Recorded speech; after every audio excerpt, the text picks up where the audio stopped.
You know the feeling you get when you are near the end of a very long road trip and you're just so ready to get out of the car? You know, you might have kept your cool for hours worth of slowdowns and inexplicably stoppages on I-20, but then you hit Loop 49 and all you want to do is 90 miles an hour to Tyler. Just get me home already, right? You just start to itch to get out of the car. Well, I think something changes when we know we're close and we just want to be done already. And that is what's been happening in my mind all week long. I really want someone to just zap me out of this last stretch of Lenten highway and beam me right into Easter. I am emotionally tired all the time right now, and the world is full of hard things, maybe all the time, but I notice especially right now. And we just keep talking about hard things in church. I know, because I've planned all the talks. It's all on me. I'm aware that a series of sermons on Jesus lamenting is not light and easy material. I know what I have been asking us to look at during Lent. And if I'm honest, I'm about done with Lent myself. If I'm honest, I don't want to go to Jerusalem with Jesus. I would really rather skip this part. My problem is this uncomfortable truth. I suspect I'm already in Jerusalem. I think I live there. I think I probably am Jerusalem, and I suspect you are too. I think we are all in some way the Jerusalem of which Jesus speaks a few days before Jesus dies on a cross. So if we can handle just one last leg of a journey, if we really are committed to Lent as a time when we're honest and humble, when we choose not to pretend in front of God, but to own our own human condition in all its brokenness and blessedness, well, we've all got a few more miles to go. As encouragement, I will say that next Sunday, we get out of this metaphoric car. We all get to stretch our arms, roll our necks, and just bask in the sunshine that is resurrection. But first, I'm going to read the events of Palm Sunday straight from the Gospel of Luke in the Common English Bible. By the end, you're going to hear this pivotal line. Jesus will say, "If only you knew." Listen for that line if you can, and for what Jesus wished people knew. As Jesus came to Bethpage and Bethany on the Mount of Olives, he gave two disciples a task. He said to them, "Go into the village over there. When you enter it, you will find tied up there a colt that no one has ever ridden. Untie it and bring it here. If anyone asks, 'Why are you untying it?' just say, 'The master needs it.'" Those who had been sent found it exactly as he had said. They brought it to Jesus, threw their clothes on the colt, and lifted Jesus onto it, on top of their coats and a young donkey. As Jesus rode along, they spread their clothes on the road. As Jesus approached the road leading down from the Mount of Olives, the whole throng of his disciples began rejoicing. They praised God with a loud voice because of all the mighty things they had seen. They said, "Blessings on the King who comes in the name of the Lord, peace in heaven and glory in the highest heavens." Some of the Pharisees from the crowd heard and said to Jesus, "Teacher, scold your disciples, tell them to stop." Jesus answered, "I tell you, if they were silent, the stones would shout." As Jesus came to the city and observed it, he wept over it. He said, "If only you knew on this of all days the things that lead to peace, but now they are hidden from your eyes.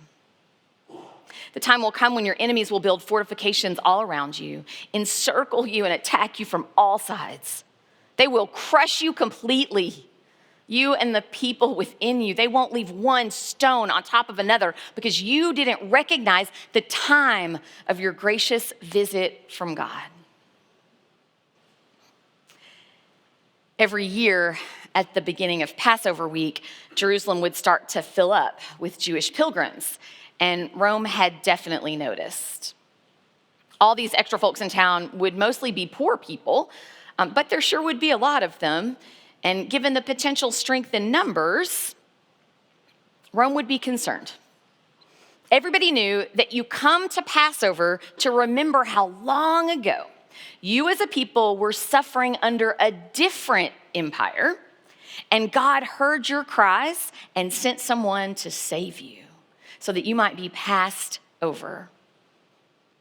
It would be very important to Roman control that the crowds didn't get any big ideas.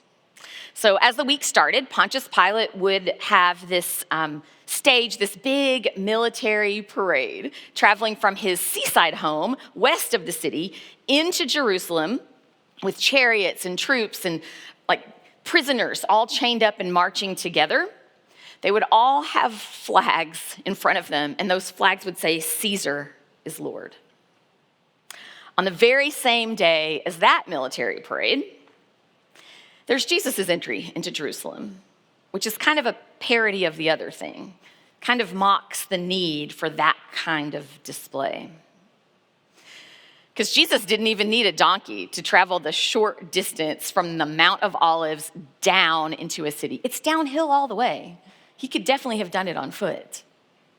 But he asks for one, and Jesus gets one, because Jesus is up to something, making a point, referencing a scripture, giving people a sign.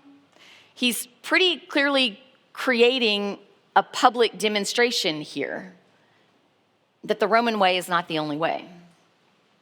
And his inner circle is there for it. I mean, at least they're supportive of what they think is happening right now. Disciples beyond the 12 you think of, in fact, a whole crowd of people who were also disciples and also following Jesus at this point, all start to speak in loud voices, hyping Jesus up. They're shouting because of all the mighty things they had seen, the deeds Jesus had done. It's very funny to me already that his closest friends were yelling, because shouting does not seem very much like a Jesus ministry. He's very definitely not the kind of guy who like stands at the corner of Broadway and Shiloh with a mic. He's like not that 100%. So what Jesus actually did was walk around villages, speak to crowds, sure, but more than that, just have dinner in people's houses, teach in small groups, and talk to people one-on-one. But it is in this day a very rare moment, and everybody gets caught up in it. They're throwing their cloaks on the ground, waving palm branches you hear in other gospels. It's as if everybody could feel something in the air, some charge in the air. It was exciting, and expectations swelled, and it felt like anything was possible. Caught up in that, shouting only seems right, I guess. If the people didn't yell, the rocks would. That's what Jesus says when he's confronted. Even the created world seems held in this moment with Jesus. And suddenly Jesus is crying.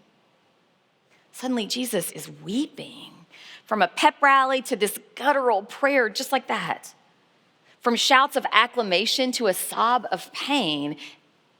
I am so confused to read that. It makes me think, what did I miss? What was going on for Jesus while he was on that donkey, on that road? As one way to answer, I want to offer a paragraph I did not write. I always want to give full credit. I'm going to use it because it's just so beautifully written. It comes from a professor of homiletics at Pittsburgh Theological Seminary named Angela Deinhardt Hancock. She asks, did Jesus enjoy the ride, do you think? Luke doesn't tell us. But by the time Jesus gets close enough to really see the city, any possible delight he feels falls away to tears. He just weeps. There on that donkey, Jesus laments. Jesus warns, Jesus scolds any and all who would listen. If the Jesus who began this ride seemed like someone entering the city on his very own terms, modeling a different kingdom come, by the end of the trail, we find him sad and angry, broken by the peacelessness of the human world. that Jesus riding into Jerusalem is both prepared and undone, joyful and grief-stricken, gracious and furious. Those are some pretty powerful words and a lot to take in. The peacelessness of the human world, joy and grief mixed, grace and fury both. Putting all that into the picture of Jesus staring down the city where he'll be killed gives me pause. It makes me shiver a little. It makes me sad. And it brings me to another question. When he said those words about Jerusalem, who was Jesus looking at, do you think? Look, I know that it's an actual physical place he's talking about. It's an actual specific group of people at a specific time in history that Jesus mentions when he predicts the crushing of this city. Around the time the Gospel of Luke was written, Jews in Jerusalem would revolt against Rome, and after a long siege, the temple would be sacked and destroyed. These events were really going to happen. It is literal future and history that Jesus sees or senses or predicts. But I think it has to be. It just must be all people he's talking about. We are all in some way the Jerusalem of which Jesus speaks. Because the human failure that made him weep is still with us. We still fail to recognize the things that make for peace. I read that Luke's gospel uses the word peace more than all the other three combined. That's interesting to me. It starts with peace on earth when Jesus is born. It's also true in Luke that Jesus' disciples never seem to fully grasp the word. Right here in this reading, disciples shout about peace in heaven and never mention peace on earth. While Jesus has been very strenuously modeling what that might look like for years now. Did they not see it? Judas wants to force it and Peter's ready to fight for it or flee from it. I mean, whichever. But no one's fully understanding Jesus. No one's figured out yet that peace just doesn't play by the same rules as power. Because peace is not about taking, but about giving. The things that make for peace are generous. Peace does not choose self-interest and self-protection over greater good and human compassion. Peace has walls and boundaries, absolutely, but it also values other people and is able to put self second. Things that make for peace are principled.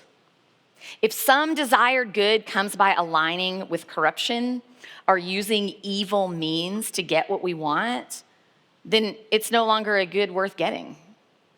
Not in that way, because peace understands that how we do things matters. Things that make for peace are future-focused and open-minded. Peace understands this whole earth is in it together.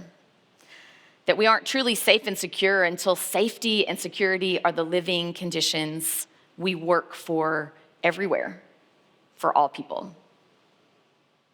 That mercy for one should lead us into mercy for all. Things that make for peace don't come without training. They're in us, but they've largely been trained out of us. Things that make for peace ask us to rewire our fight or flight instinct. They run counter to our human fears and our common judgments. They go against our tendency to project our own faults and to look out for number one. And when we don't get it, when we stubbornly misunderstand what things make for peace, we break relationship with God and other people.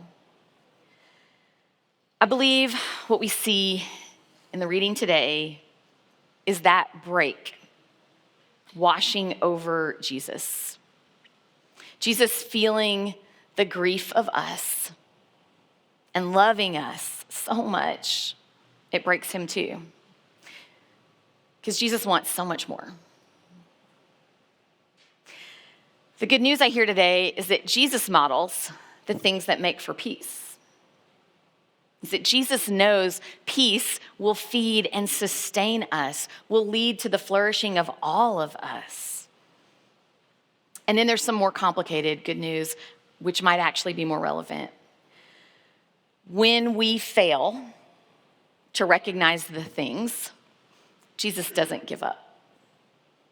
Jesus does not give up on us when we on this day fail to recognize the things that lead to peace.